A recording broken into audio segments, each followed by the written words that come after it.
Hey everybody, it's GobletX and welcome back to some more Magic Arena. And today we are going to be playing another Avatar: The Last Airbender Arena Direct event.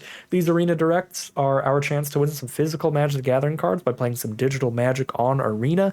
We could win some booster boxes in this event, which means it is not cheap. It is very, very high risk. It's 8,000 gems to play in this event, which is $40 worth of gems if you buy the best possible dollar to gem ratio. So super expensive event, super high risk, super high variance, definitely not for everybody.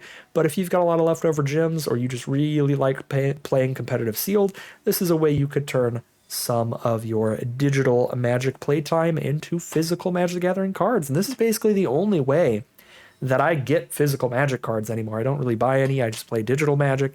So this is my way to get some cards to play with some friends in paper. So always enjoy these events, and we always hop in and try them, play them 7 runs or until we win a box, whichever comes first, and hope to get the boxes quickly. So without further ado, let's hop in there. Let's bust open these 6 packs of Avatar: The Last Airbender, see what we get to build with today. Hope we open some great stuff, draw some great cards, and maybe leave the event with a box or two.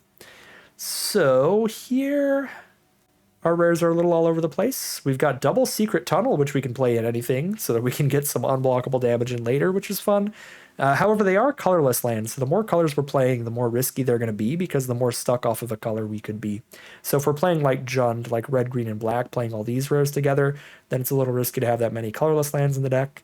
Suki is very powerful, though. Toph's very powerful. Beifong's powerful. Fire Nation Drill's powerful. These are all really good cards.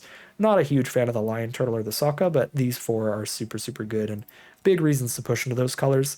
The other rares are like playable in their respective colors, but certainly not getting me pushing towards those directions. Check out our colorless and multicolored now, see what kind of fixing we've got and what kind of multicolored stuff. Yeah, we really don't have a lot of fixing. We got the water skin, we got 1 meditation pools, an engine room, and a serpent's pass. Fixing is not great here when it comes to the colorless stuff. There's a green-blue mana fixer and another green-blue mana fixer. So if we play green-blue at the core, we could splash some other stuff maybe. We've got the Toph and green-red for a huge reason to go there. Beifong's Bounty Hunters in green-black. Not too much else in the multicolored stuff. Do we have any green mana fixing? We've got 1 cycle of renewal. That's about it. Technically, we have the Kyoshi Island Plaza, but if that's the only shrine in your deck, that's real bad fixing. Wow, there's not a lot of green spells in the sealed pool. Jeez. All right, I should take a look at all these colors individually now. Check out the whites. Suki's awesome. These creatures are pretty good too. I don't love the Rabaru troops, but I like the rest of them. What do we got out of the hybrid cards here? We got a Pox Bearers. We've got some Earth Kingdom soldiers. Earth Kingdom soldiers and a Pox Bearers, I suppose.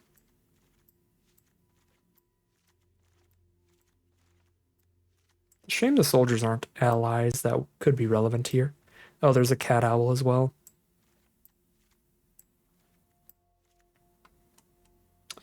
Sandbender Storm, Razor Rings, Path to Redemption. There's some removal here. Airbender's Reversal too. Yeah, a lot of removal out of white, and then they're really good rares. So I like that a lot if we can pair it with a color with some really good creatures. What about the blue?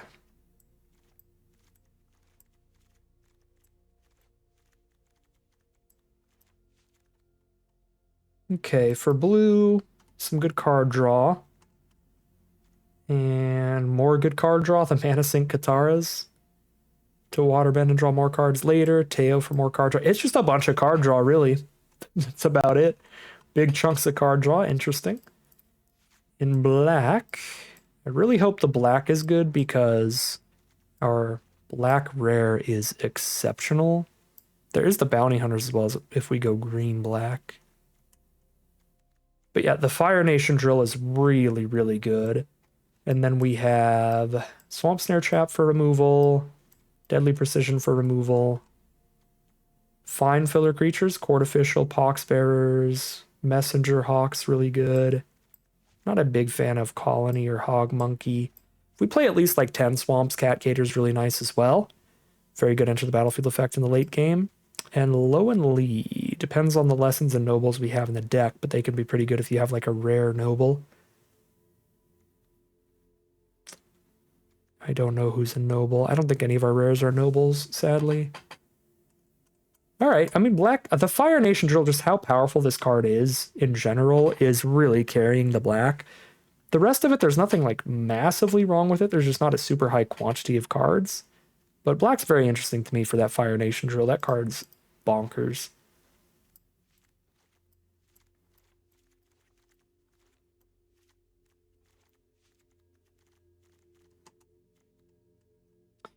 Red looks decent if we want to play an aggro build. We have one Firebending lesson for the only non-creature card, but that's a good non-creature card. And then just a lot of creatures, bunch of 2-mana 3/1s and stuff to push damage with. 2/1 and a 1/1 for 3. Bunch of filler common creatures to just run out an aggressive curve. That is a way to play. Oh god. There's like nothing in green? Well, we got hybrid cards in green at least. There's like no green creatures though outside of the hybrid mana cards. The one of Vinebender. With this low green, Rock Avalanche is really bad because you need to have a lot of forests for it. Kyoshi Island Plaza is really bad without more shrines. Green looks pretty awful. Overall, we would probably just be splashing green to throw bounty hunters in there.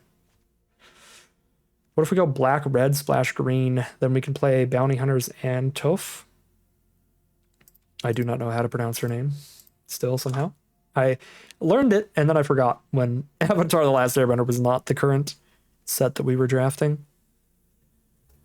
I really do like the idea of like black, red, splash green the most here, I think. That gives us the access to the most powerful cards in the sealed pool, and plenty of playables, since we just run a bunch of solid red creatures. We could also go for a white build to play Ramasuki. That'd be fine. Maybe like a black-white deck or something. But getting Toph and the bounty hunter seems really, really good.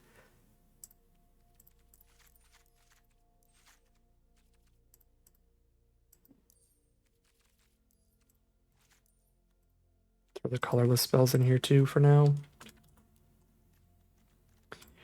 Okay.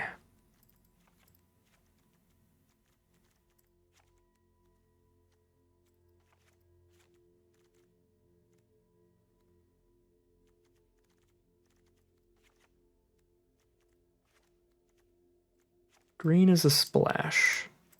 Got all the green except Toph and bounty hunters. Or Toph.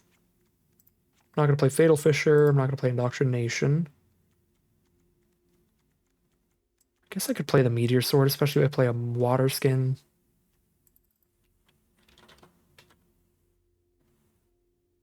Not in love with it. Got a bunch of mid creatures still.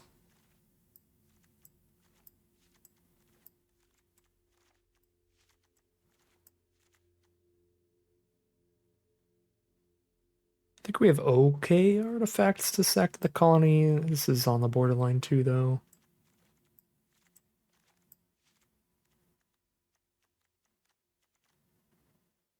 I don't have a lot of lessons for this Lowenly. We might have to cut them. I don't think I have any nobles either. Nope. Yeah, this is not a Lowenly deck. 6 more cuts. I got 1, 2, 3, 4, 5, 6, 7, 8, 9 of these. So let's just put 3 cards back in. Kind of just work on the curve. I think these are all kind of expendable at this point. I think I could use another piece of beef. Fine with that. And put in a 4 and a 3 drop. Maybe. Is Hog Monkey better than Vindictive Warden? Maybe, actually. Higher power early and then also chunkier in the late game. And they're pretty comparable. I mean, this one's got the evasion. It's got a way to ping your opponent even through a board stall. So it can be good once things get cluttered up. I think there's arguments to each. Oh, we could cut the... We don't really want 1-drops in sealed. Like Fire Nation Cadets, unless they're really good 1-drops.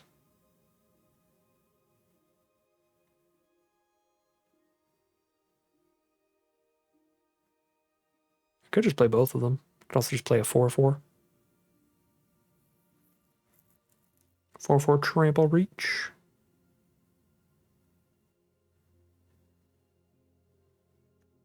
I'll play a chunkier creature. This is sealed. Keep the curve a little higher. Yeah. Looks pretty solid to me. We've got 12 black cards, 9 red, 3 green. Do we have no duels for this? Yikes, we have no duels for this. Makes the secret tunnels really awkward as colorless sources. So I've only got 2 green cards in the whole deck. And we do have a water skin as well. But this is already only 3 green sources. I can't really cut more. At least not easily. Black and red feel pretty equally important. The mana might just be a little awkward here. Because secret tunnels are really strong in the late game. In those board stalls, they're just so good. Triple black Hama is actually going to be really difficult. Being a 3-color deck with 2 colorless sources. So I'm actually going to cut the triple black card here. See if there's anything else I can do about this mana. Nope, Trusty Boomerang doesn't do anything. We have no duels for these colors. None of our black cards help fix the mana. I could play 18 lands and then I've got a 7/7 split. That's something. Oh yeah, I'm really not in love with the mana here. That's required to get the bounty hunters and the Toph into this deck. If we go for a 2-color deck, though, I feel like I might as well play a Suki deck. Instead, go black-white Suki plus Fire Nation Drill. Yeah, I'm going to save the deck here so that if I decide this looks like the more powerful deck, we can roll with it. But I do want to check what that, just like black-white would look like with less mana issues. Being more streamlined in general.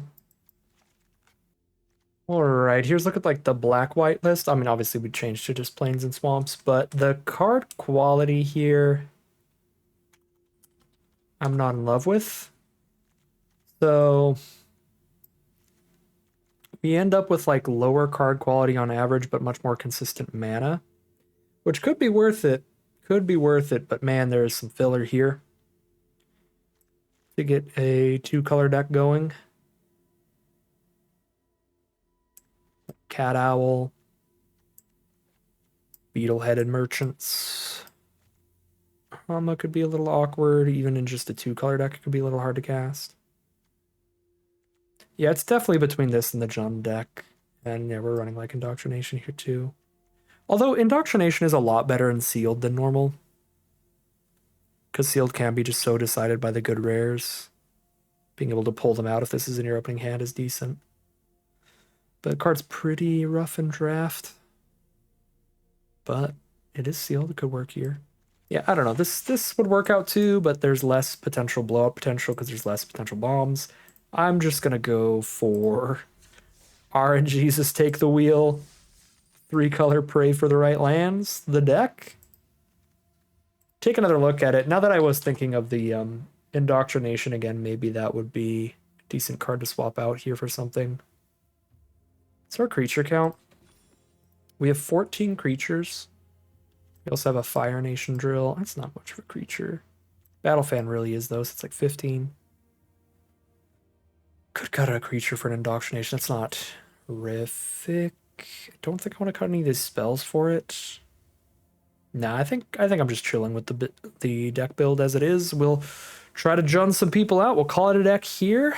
Hop into the gameplay and hope to draw the right lands today.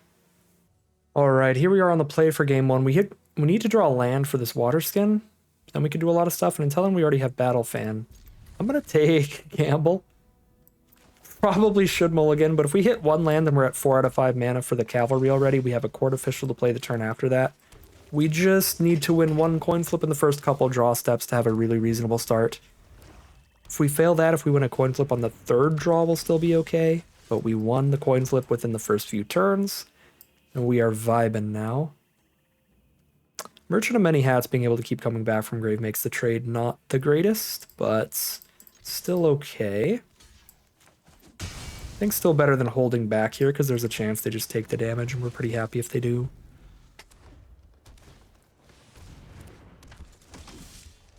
There's an Earth Village Ruffians for our opponent now. Corrupt Court Official is pretty good against that.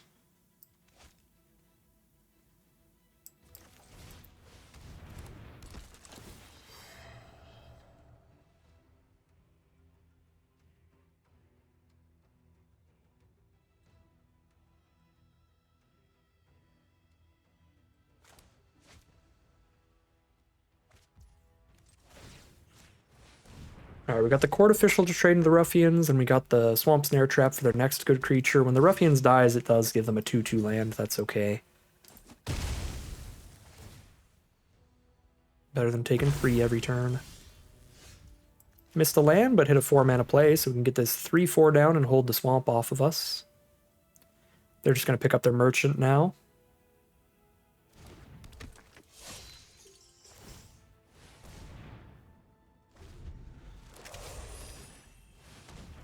Ty Lee Agents, Earthbend once, twice, have a bunch of different creatures. So whenever it attacks, all those Earthbended creatures are draining me life. We are going to kill that. We are going to kill that. This only gives -3 toughness, so it can't kill the agents.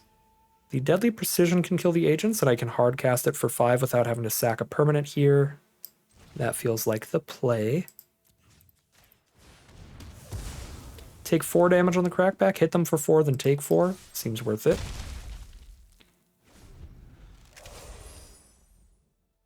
Especially with the Secret Tunnel on the board to try to get the last couple points of damage in. Uh-oh, Low and Lee, please tell me they don't have a rare noble.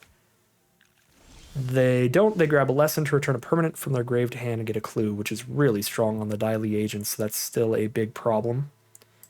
Play the Cavalry here and hit them again. Most of their creatures are lands, which means that we're not really taking anything on the crackback. Wait, I thought this triggered off of any land or creature. As long as you control a land creature or a land entered the battlefield under your control. Very interesting. Okay, that's not what I thought it said. I thought it was when a creature or land enters. Super interesting. They got a Death Toucher now. That's a little annoying. We can Swamp Snare Trap that. And the Water Skin will untap, so we have a Firebending Lesson still held up. Does this have to discard a card? You may discard a card. So we can play a Union Archers without discarding as our other play for the turn.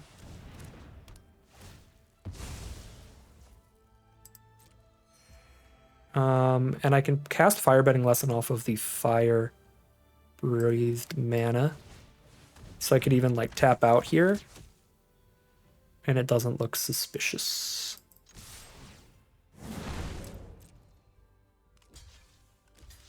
Nice. Nice, nice, nice.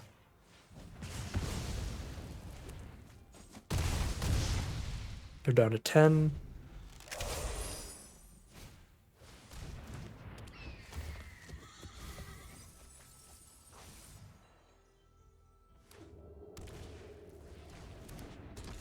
Are these the same creature type? They are both humans. If I hit a land, they're dead. With unblockability, we did not hit a land.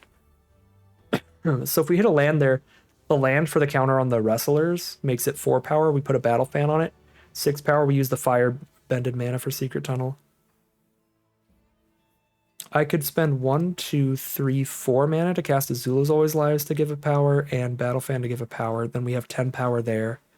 But then I only have 1, 2, 3 mana to activate Secret Tunnel, so we can't kill them here.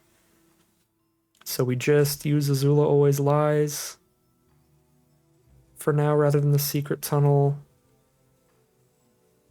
Set up for lethal next turn. Sure.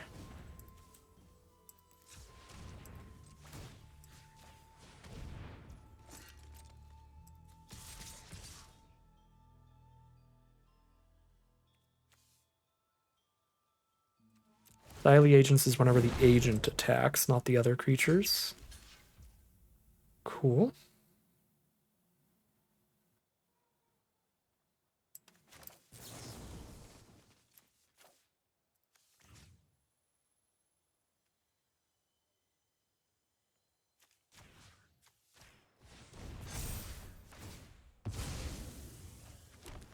Excuse me.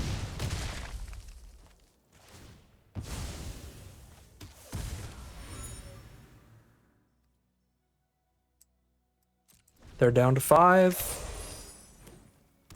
Just unblockable the cavalry and they're dead. Or if I hit a land, I can unblockable the Earth Rumbler wrestlers and they're dead. There's the Daily agents. Okay, secret tunnel it is. Can't be blocked. And that is game. That is... I'm not sure. 1-1? 1-0? Why is my brain not working?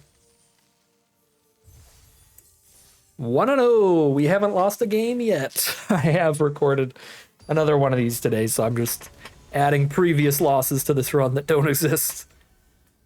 Alright, here we are for game 2 with a solid opening hand. Happy to see it.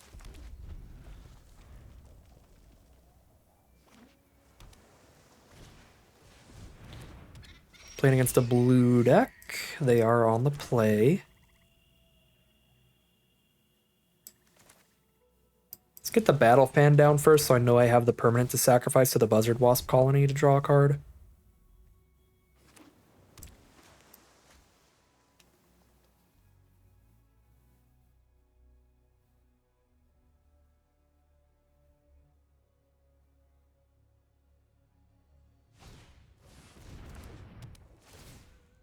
Submersible away the token's really rude. Invasion of Submersible is just an excellent card. It's probably the strongest uncommon in the set.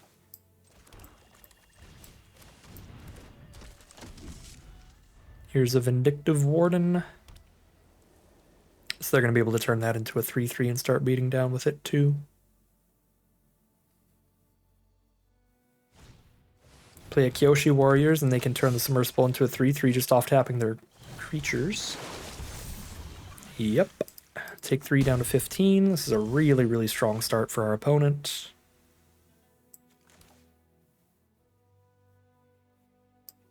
I go mana efficiency here and draw a card off Wasp Colony, and the next turn I can play a blocker and kill a creature in the same turn.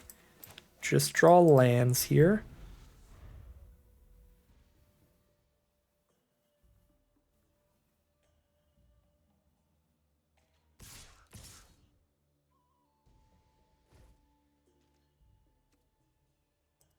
Take 6, go to 9. Trying to double block against a bunch of open mana is very risky. Sometimes you just gotta take a big hit.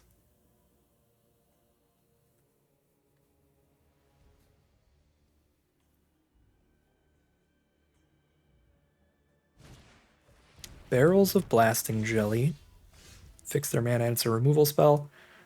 Water Skin's the draw, which is pretty bad here. It's just more mana. Let's go Archers, discard a card, draw a card, see where it gets us. They could have a counter spell here. That would be awful. Unfortunately, I don't have the mana to try to Swamp Snare and Firebending Lesson here.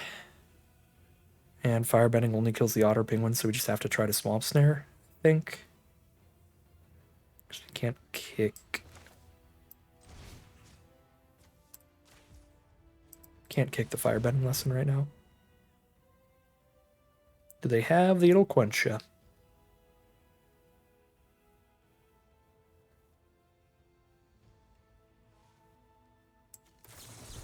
Yep. Brutal. They're down to only 2 cards in hand, though.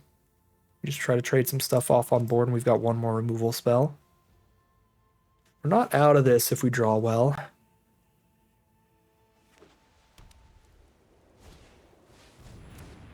Although Katara is incredibly bad for us. They draw an extra card every single turn off that water bending. Probably just activate it right now. Katara will single-handedly win them the game if she sticks around, so that is the Firebending Lesson target for sure. Just another land for us. Firebend away. Do they have Enter the Avatar State too? If so, this game was unwinnable. That was really good hand from them. Yep. Just all the right responses to the few spells that we can cast. That's gonna crush us.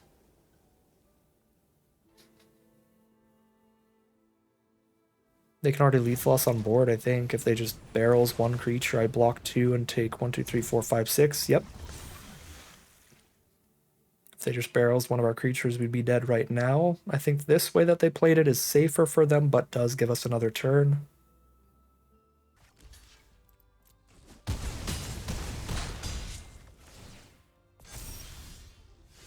All man in our hand. Yep. That was super, super rough. They had a really excellent hand. We had a little too much mana, and they had very much the right interaction to keep us off from stopping them. That'll be 1-1 heading into game 3.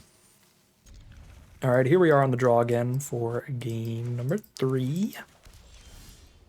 It's a really nice opener. We don't have the green source for Beifong's Bounty Hunters, but green is the splash. We've got both of our main colors, and we've got stuff to do curving up the mana curve. There's a 4th land now.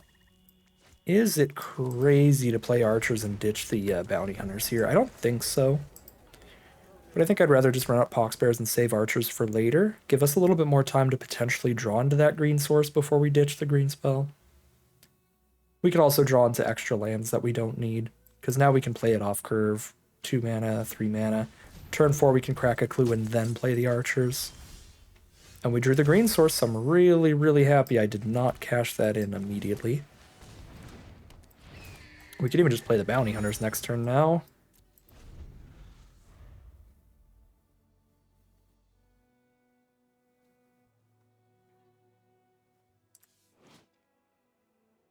Bounty hunters earthbend equal to the power. Okay.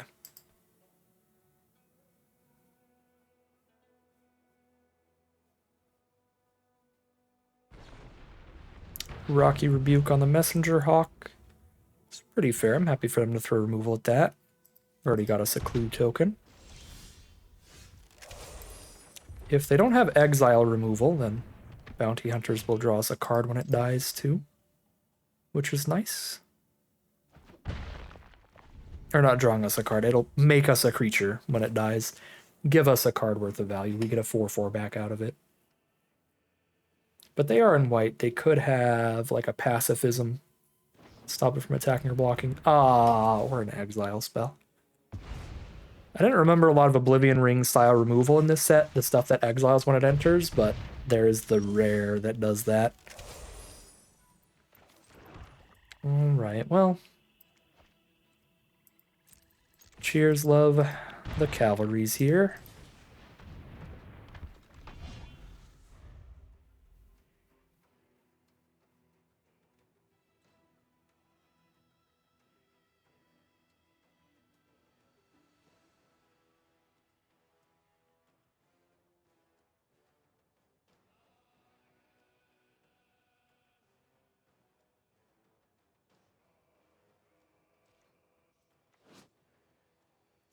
Seven trample when I exhausted. Okay. Alright, do whatever you're gonna do. I have no idea what this is gonna be, but they'll spend a card to trade into cavalry. It's like Razor Wings or something. Can I kill both?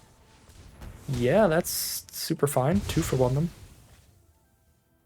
Kill their creature and rip a removal spell out. Okay, now I can Archers away the swamp, because that's an extra.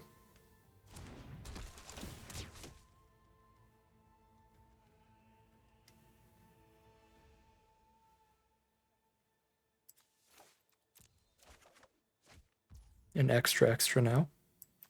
We'll play it. We've got mana sinks with Vindictive Warden and not a lot of ways to discard and draw. We just have a couple more Union Archers and that's it. It's early enough in the game now. It's not like we have 8 lands out or anything like that to just hold on to the extras yet.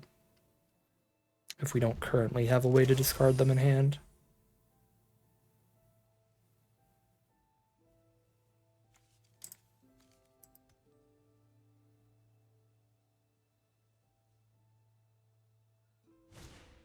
Compassionate Healer is the play. There's something to firebend away. I don't mind that, but it's probably best, since this is my last piece of removal, to hold on to it in case they play something scarier. Because Sealed is bomb heavy, Avatar the Last Airbender is bomb heavy. Okay, apparently there's an update we need to do right after this game. Prize update, maybe?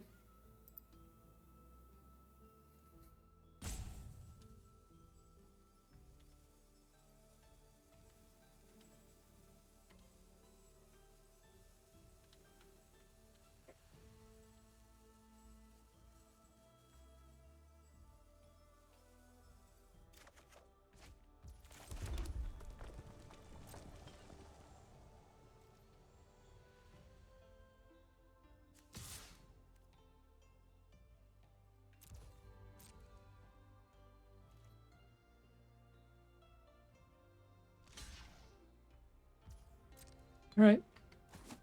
Healer for archers. Excuse me. Drop for the rest of this event.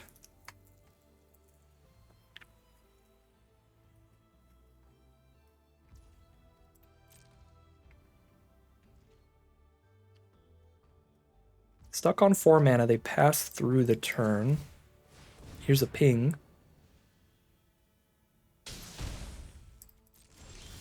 Draw a Cat Gator. Hello there. Sure.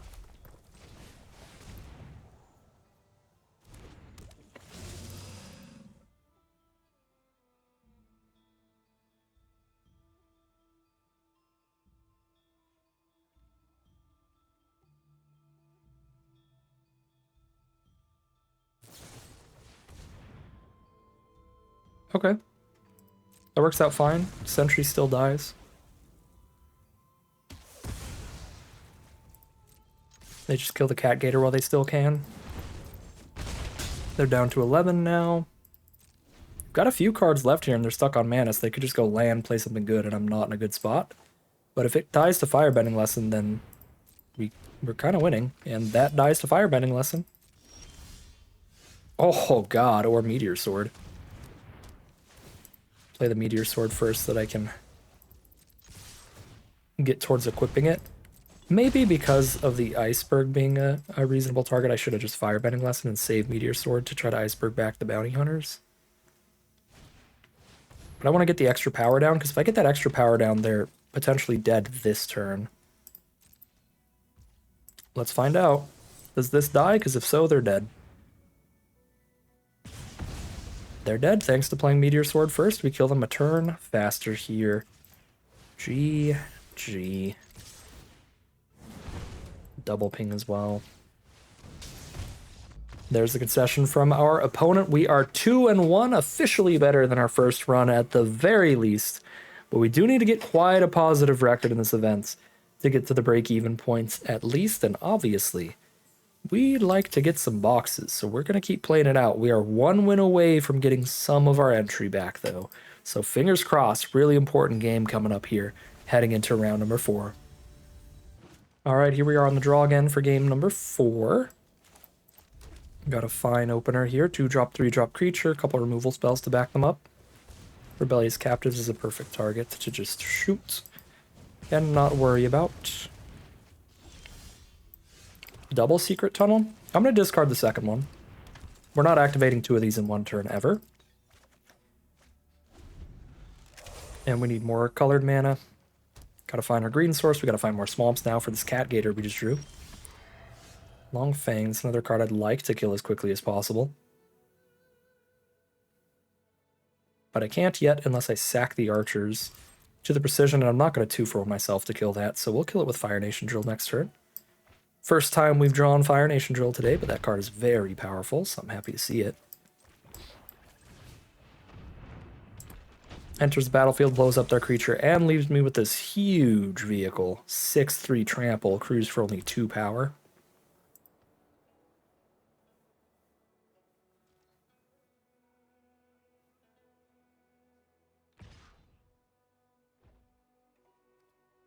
Take the 2 damage here. They play an Earth Village Ruffians.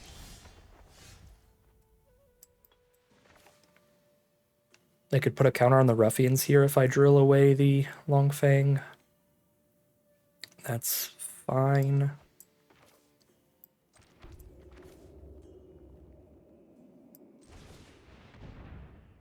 Because it still trades into either of our creatures.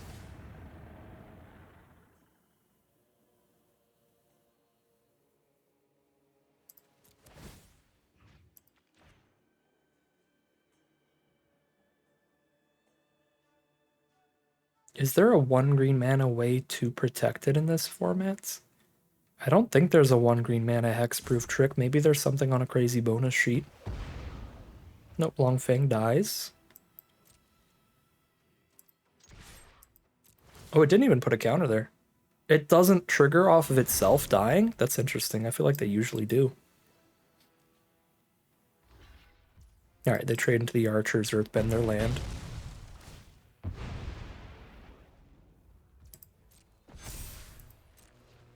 It's a completely mono-green start for our opponent still, by the way, which is interesting. There's their black source.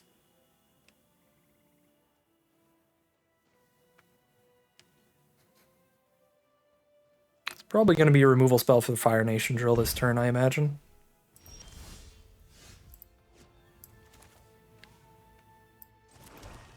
Let's see.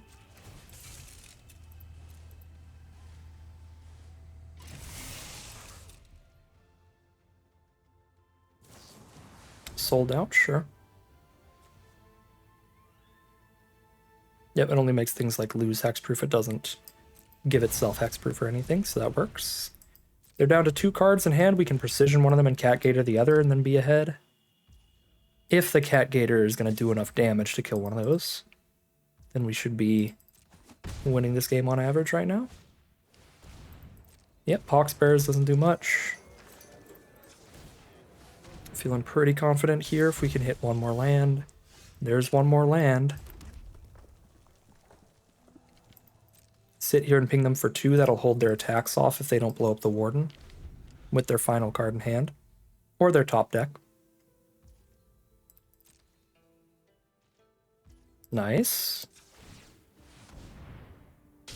Already in a winning board state just sitting behind the Warden, but especially once we get that Cat Gator down too.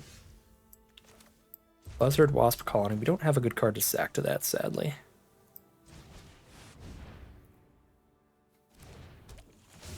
Loop the Forest. Shuts off the blocker for Menace, gains me a few life.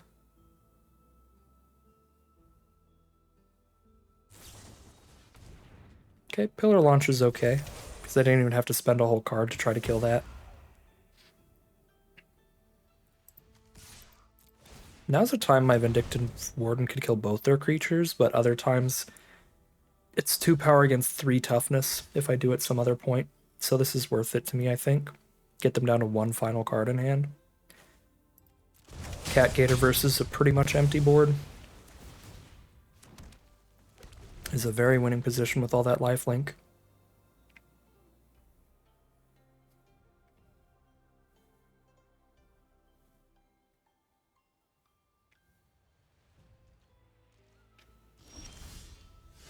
Battle Fan is beautiful with the Buzzard Wasp Colony.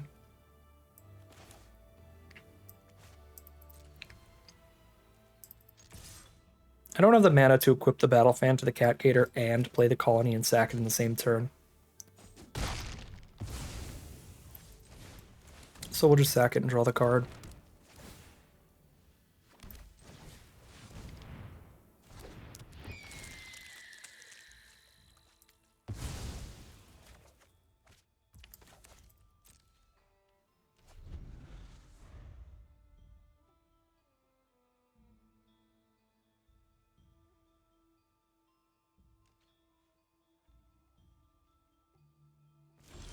Feels like one of the only things that could really blow me out at this point is a board wipe. So I'm just going to chill. Attack for 6 on tap, attack for 6, and they're dead.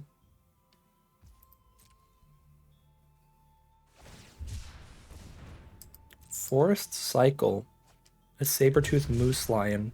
Instead of casting a 7/7 that turn. Really suspicious.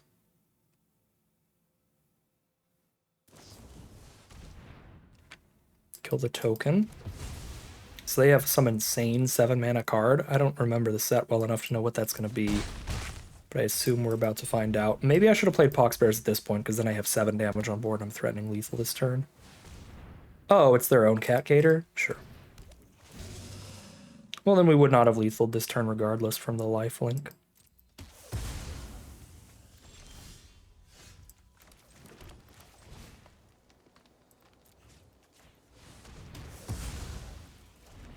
But it still would have been better if we played Poxbears now, because they definitely don't have a board wipe in hand the way they just played it there.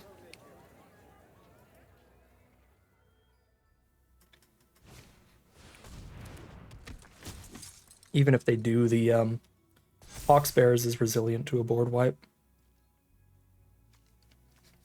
These do not share a creature type. Ooh. I have to discard a card to use that? Alright, well. Oh, I have to have creatures that share a type to use the secret tunnel. Dang.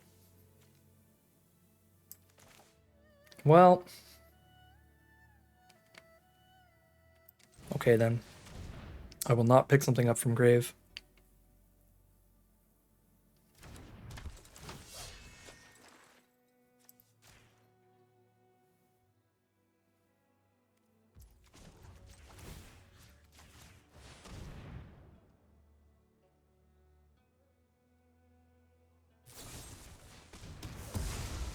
Okay. Still put them to 4. I'm at 26 life. I probably still should have just played it slow with Tough, instead of getting so antsy about getting this damage in. Yeah, that played out really bad for me.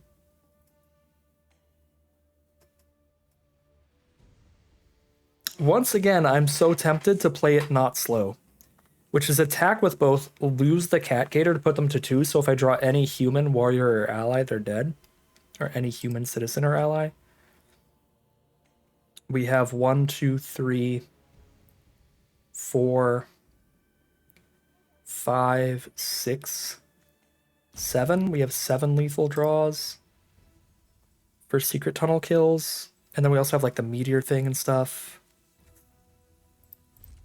I'm just gonna play it slow here. I really should have played it slow last turn. We could lose to that, not getting the Toth value.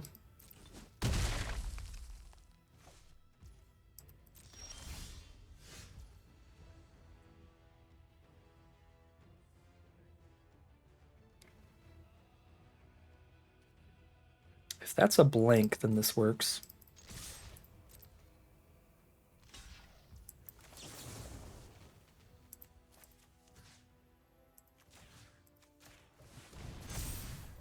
Okay. It's a blank.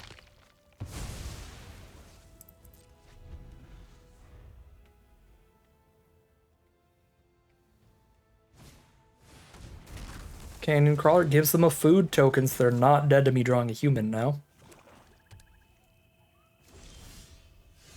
They're certainly not dead to me drawing a land. At least they can't really attack me unless they keep drawing gas. But man, we would have won if we just held on to that Tough.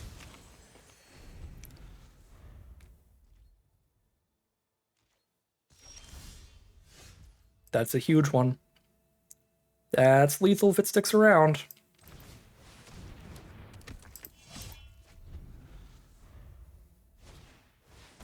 Earth Village Ruffians. Pass. Show me the removal.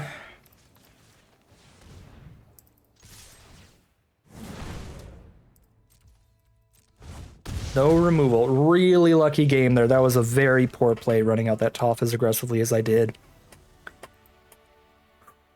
Should have gotten punished for that, but sometimes there's no justice in the world, and sometimes that's a good thing for you. We're the villains today, and we are 3-1, guaranteed to get at least some of our entry fee back out of this event no matter what happens from here, and a positive record, so good stuff out of this sealed event. Here we are on the play for game number 5. If we draw any land in the first 2 turns, this could be a really spicy hand because the water skin is going to let us cast every single card in this hand. It doesn't matter what land it is out of the deck. It could be anything. It could even be a secret tunnel. Like a colorless land would still get us there. I kind of wish we were on the draw, but I'm going to keep this.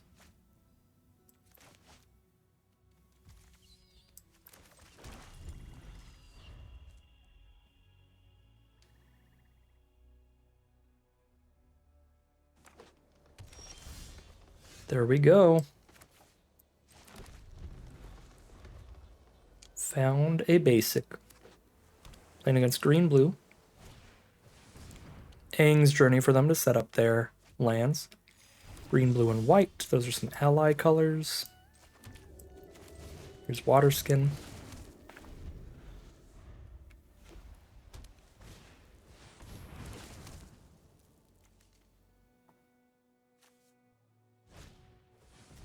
Boomerang bounce our own water skin, sure. Here's land 4.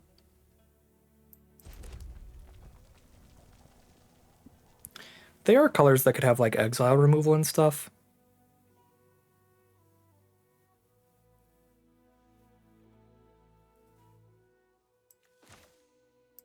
Sure. I'll lead with the Earth Rumble Wrestlers over the Beifong's Bounty Hunters.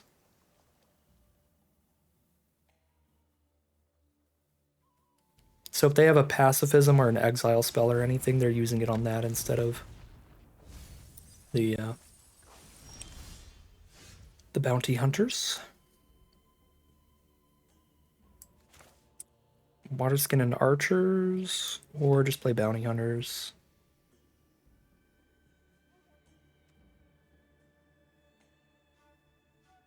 There's nothing in my hand I really want to discard here, but I could discard Azula Always Lies. I think I'm just going to get raw stats out here and play Bounty Hunters.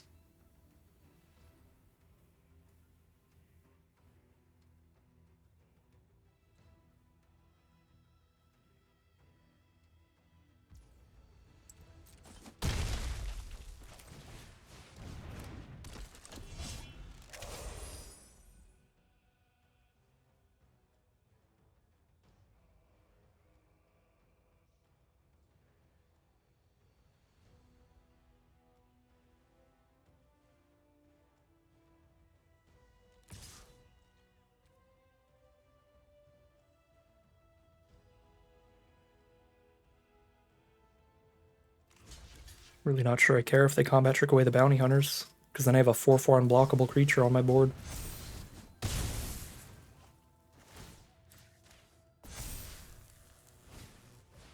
And then the Wrestlers is also permanently a 4/4. Yeah, no, this is just good for me.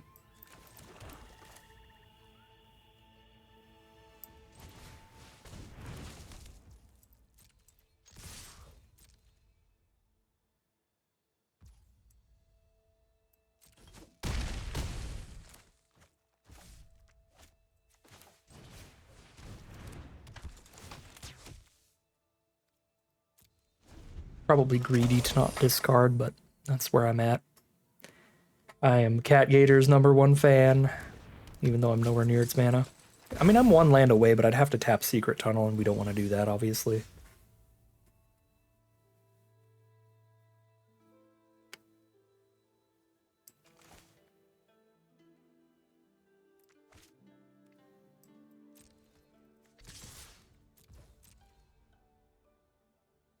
I guess this is an Azula Always Lies board state rather than a Deadly Precision one. Because by Deadly Precision, the 4/4, and they still... they can still double block, and I don't have the mana to use Azula Always Lies there.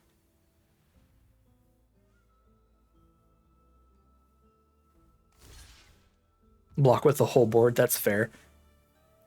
What's the best way to kill all this stuff with 5 power? Kill a 3/3 Hama and a 2/2 Earth Kingdom General. Yeah, that's the best way.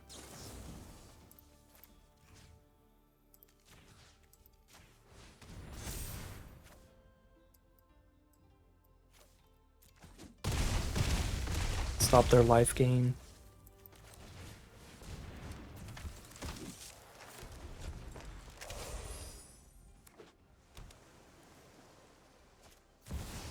Planetarium. Every time they scry, they can cast the top card for free. Scary. They've only got one blocker up. 4, 5, 6, 7, 8, 9, 10. They're dead. They're dead.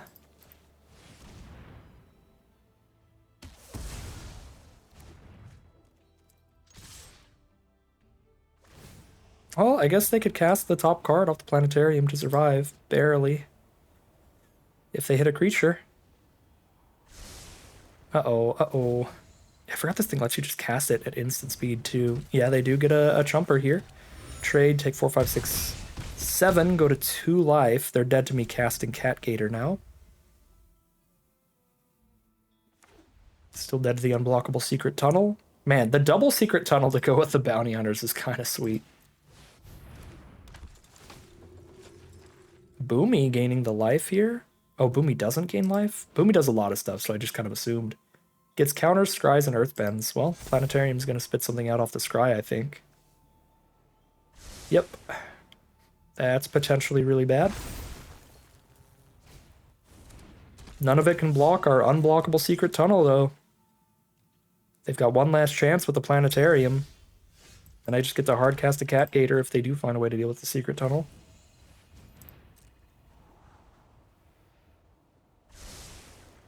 Both to the bottom, flip a random card. And there's the concession from our opponent, the 4/4 unblockable Secret Tunnel.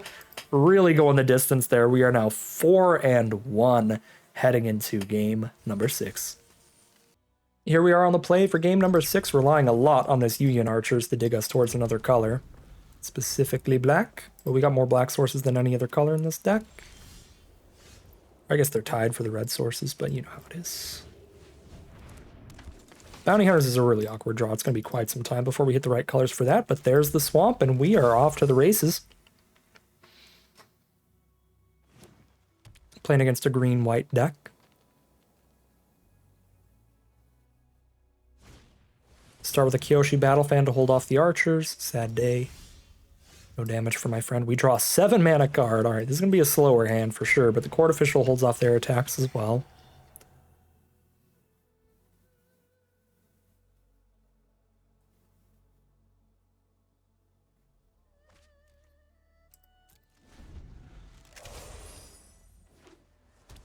Blue, green, and white, the ally colors. Wall top sentries. Find a rough Rhino Cavalry.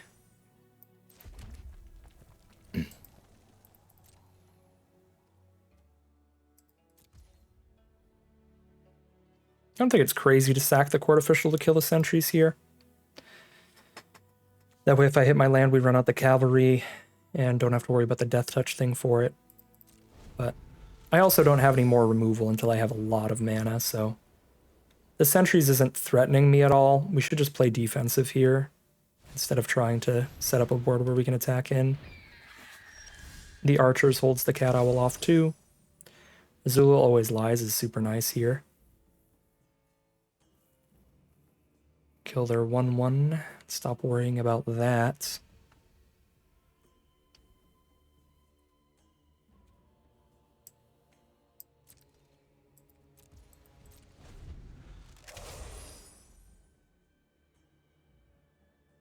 Land would have been better, but it's not a bad spell to draw. Avatar Enthusiasts gets bigger every time they're playing more allies.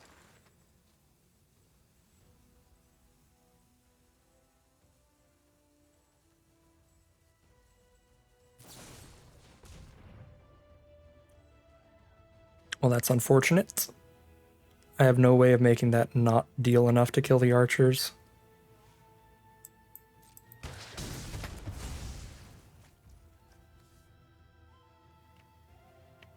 I'm surprised they didn't target 2 of their creatures, because then it would die even if I had instant speed removal to kill Cat Owl. They could have gotten blown out by like a Sold Out there, or a Lightning Strike.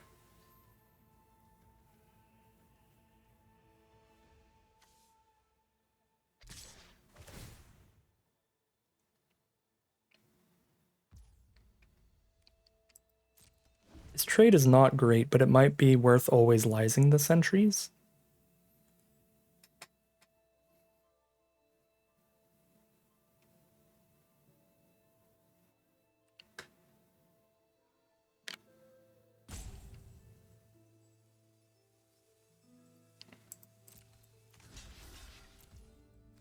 I'm going to do that because like 4/4s and 5/5s can keep everything else off. But not the death touch. There we go. Keep the ground creatures off of me until they kill the rough rhino cavalry. Which is immediately with Path to Redemption. But now I can sack it to Deadly Precision without losing anything. Down to 10. Come on, land. Shoot, shoot, shoot, shoot. That's a super, super bad draw, because I can't cast that in Deadly Precision in the same turn. Wow, yeah, that was a horrendous draw.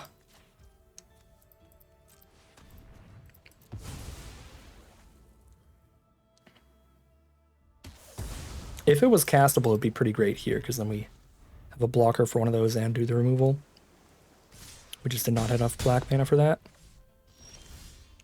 You're not a land either, but at least I can cast 2 creatures this turn. I guess I should have led with Warden to play around Quench. Yeah. Poxbearers is actually better than Wardens on this board if they put a counter on Enthusiasts. But they don't. They get rid of Poxbearers too. So they would have dealt with both our blockers either way, even if we sequenced it the other way around. And then I'm dead. So no matter how I play that last turn, we're dead. Because now we just replay Warden and take 2 from whichever one gets in. Alright. Rough ending, but a pretty good run overall. I mean, very positive win rate, 4-2 here.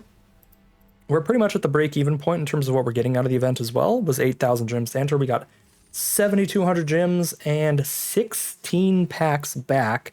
So not quite break-even. Each pack you get about 20 to 40 gems worth back out of. So 20 times 16, like 320. So 70, like 7,400 gems, something around there. Or 7,500 gems. I don't know. The math is a lot. Especially when you count like the 6 packs that we opened and sealed as well. We get to keep those packs too. So, yeah, we're down like maybe 500 gems here. Not the worst, and obviously the win rate, the record is pretty good, because we're in a very competitive event where everybody's trying their best, trying to win booster boxes, and going 1-2 into 4-2 means that we have won 5 games and lost 4, so we've won more games than we've lost, but I guess not an exceptional win rate here, but a good one for this event at least, for this attempt at least. The biggest flaw of this deck was the biggest flaw that we talked about when we built it, which was just the mana base. We lost some games because we couldn't cast stuff. If we could have cast that Poxbearers the turn we drew it alongside the Precision, we would have had a heftier life total and would have had the time to maybe get towards the Meteor Sword type stuff to stabilize, but we just didn't have double black there because we're a 3-color deck with 2 colorless sources as well. But I think the Secret Tunnel was still worth it. They still won a couple games, one of them by getting unblockable attacks in, and the other by getting an unblockable 4/4 animating the Secret Tunnel. So I think they were still worth it, but the mana base was a big flaw and a big risk of this deck that held it back for sure, but still got it up to the 4/2 level with the power of the spells that we had here. There were definitely some misplays and some punts here. I think the biggest ones were in games that we won anyway, like the Toph game there, where I just ran that out really aggressively. But maybe if we played perfectly, it would be like 5-1 right now. Probably could have won one of the losses, maybe. But not a deck that could quite get us to the booster boxes, but still an excellent run for the day. But that is going to end today's video. As always, I'd like to thank my patrons and YouTube members for their support, as well as you for watching the video. If you enjoyed it and you're interested in seeing some more, you can always like, comment, and subscribe to tell the YouTube algorithm to send us more in your recommended feed. If you'd like to support the channel directly, you can check out the Patreon link in the description below. And other than that, as always, thank you very much for watching, and I'll see you again soon for some more Magic Arena.